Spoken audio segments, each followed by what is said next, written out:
कामचोर काहिल गधा। पुराने जमाने की बात है, एक ताजिर था जो शहर से दूर एक गांव में रहता था। वो तिजारत के लिए रोजाना शहर जाता और मुख्तलिफ अशिया की खरीदो फरोख्त किया करता। तिजारत करने के लिए उसके पास एक गधा था। वो गधे पर सामान लाद कर रोजाना शहर जाया करता। ताजिर अपने गधे की बहुत अच्छे तरीके से देखभाल करता, उसकी खुराक का बहुत ख्याल रखता, उसे वक्त पर चारा डालता और पानी पिलाता, क्योंकि ताजिर को पता था कि उसकी तिजारत के लिए इस गधे की बहुत जरूरत है। गधा बहुत सेहतमंद था। ताजिर बहुत सारा सामान एक साथ गधे पर लाद कर फरोख्त के लिए शहर ले जाता, लेकिन उसका गधा बहुत कामचोर और आलसी था। उसको भागना दौड़ना खाना पीना बहुत पसंद था। ओह, आज फिर शहर जाना पड़ेगा। मुझे हमेशा छुट्टियां क्यों नहीं हो जाती? मुझे छुट्टियां बहुत पसंद हैं। मेरे मालिक को तो हमेशा काम की ही पड़ी रहती है, पर मुझे फारिग रहना बहुत पसंद है। मेहनत करना तो बिल्कुल भी मुझे अच्छा नहीं लगता। ताजिर अपने गधे पर सारा सामान लाद कर शहर ले जाता और ताजिर को शहर जाने के लिए एक नदी को पार करना पड़ता था। शहर जाकर वो सारा सामान बेच देता। ताजिर को हर रोज बाजार की मांग के मुताबिक अशिया की तिजारत करनी पड़ती थी। कभी कपास तो कभी नमक, कभी सब्जियां तो कभी फल। ताजिर को पता लगा कि बाजार में नमक की मांग बहुत बढ़ गई है। ठीक है, मैं बहुत जल्द ही नमक लेकर आ जाऊंगा। उसने अपने गधे पर 4 बोरियां। मेरा गधा इतना वजन नहीं उठा सकता, इसका वजन थोड़ा कम करना पड़ेगा, यही ठीक रहेगा। उसने गधे की पीठ से एक बोरी उतार दी, फिर भी गधा आगे जाने के लिए तैयार नहीं था। ताजिर को अपने गधे का तो बहुत ख्याल था, पर उसको अपने गधे का पता था कि वो बहुत कामचोर और आलसी है। उसने एक छड़ी गधे की पीठ पर। मुझे पता है तुम बहुत आलसी हो, तुम्हें शहर जाना बहुत जरूरी है, क्योंकि बाजार में इस वक्त नमक की बहुत मांग है। ताजिर ने सारा नमक फरोख्त कर दिया। ओहो, सच में बाजार में नमक की बहुत मांग है। ताजिर ने फिर रोज की तरह शहर में नमक फरोख्त करना शुरू कर दिया। गधे पर कभी 3 तो कभी 4 बोरियां लाद कर बाजार जाना पड़ता था, जिसकी वजह से गधा नाखुश था। पर वापसी पर गधा बिल्कुल खाली आता और बहुत खुश होता। रोज की तरह ताजिर ने फिर से 4 बोरी गधे की पीठ पर लादी और शहर की तरफ निकल पड़ा। जब वो नदी के पास पहुंचा तो उसे पानी ज्यादा नजर आया। हमें बहुत ध्यान से आहिस्ता आहिस्ता चलना होगा ताकि हम पानी में कहीं गिर न जाएं। जैसे ही उन्होंने आधी नदी पार की, अचानक गधे का पाँव एक बड़े पत्थर से लगा और गधा।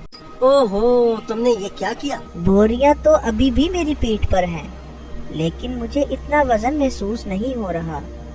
ये एक जादुई गधा इस बात से हैरान था कि नदी में फिसलने की वजह से उन बोरियों का सारा नमक नदी में घुल गया था और बोरियों में से नमक खत्म हो चुका था।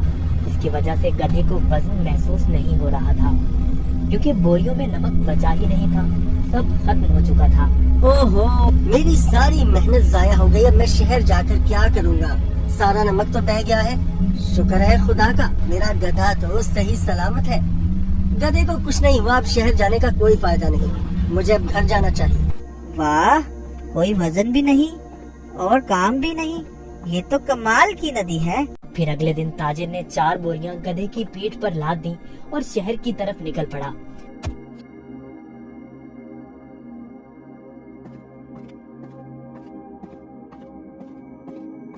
आहा, कल का दिन कितना अच्छा था, कोई काम भी नहीं करना पड़ा था। आज मुझे फिर काम करना पड़ रहा है।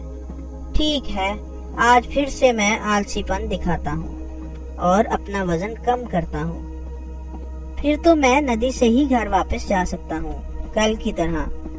वो एक जादुई नदी है जो मेरा वजन कम कर देती है। वो कल की तरह आज भी मेरी मदद करेगी।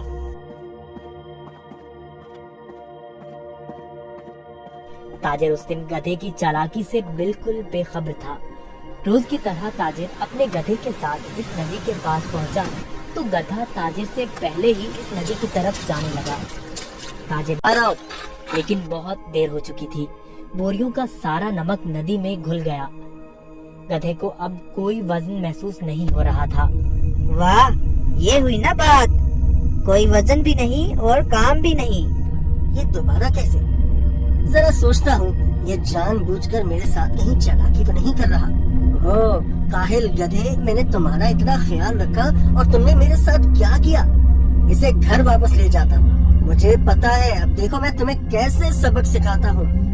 गधे ने सोचा, मैंने काम चोरी का ये अच्छा तरीका ढूंढा है, पर ताजिर का तो आज कुछ और ही जहन था। अगले रोज ताजिर ने गधे की पीठ पर 6 बोरियां रुई की लाद दी, लेकिन गधे को थोड़ा सा भी वजन महसूस न हुआ। ओहो, इतनी ज्यादा बोरियां? कोई मसला ही नहीं। शहर तक जाना किसने है? इस जादुई नदी तक तो जाना है बस। और वो शहर की तरफ जाने लगे। जब वो नदी के पास पहुँचे तो अचानक से गधा नदी पार करने लगा और उसी जगह पर फिसला जहाँ वो ओहो, ये मेरी पीठ पर इतना वजन कहाँ से आ गया? जानबूझकर ये सब उसके साथ कर रहा है। इसलिए ताजिर ने इस दफा बोरियों में नमक के बजाय रुई भर दी थी। जैसे ही गधा नदी में फिसला तो रुई ने पानी जब्त कर लिया और गधे की पीठ पर वजन ज्यादा हो गया। हाँ, तुम मुझे इतने दिनों से बेवकूफ बना रहे थे। तुम्हारी इस हरकत से मेरा बहुत नुकसान हुआ है। तुम्हें इस बात का अंदाजा भी है क्या?